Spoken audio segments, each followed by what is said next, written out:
Itong sitwasyon natin na may mga music po or ano, na part siya ng pagdarasal or pray ng isang Muslim. Okay? Kasi pag kami po ay nagdarasal, taimtim po at wala pong naririnig na kahit ano. Pero for the sake of knowledge na lang din at sharing po ng kaalaman sa inyo, so gusto na rin po namin iparinig po sa inyo kung paano po nagpe-pray ang mga kapatid ninyo or mga kababayan po ninyo ng mga Muslim.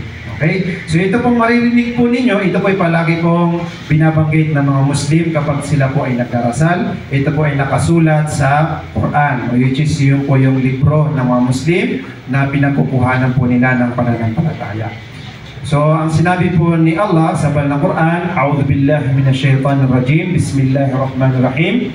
Alhamdulillahi Rabbil Alamin, Ar-Rahmanir Rahim, Maliki Yawmiddin, Iyyaka na'budu wa iyyaka nasta'in. Ihdinas siratal mustaqim, siratal ladzina an'amta 'alaihim, ghairil maghdubi 'alaihim waladdallin. Yun po ang original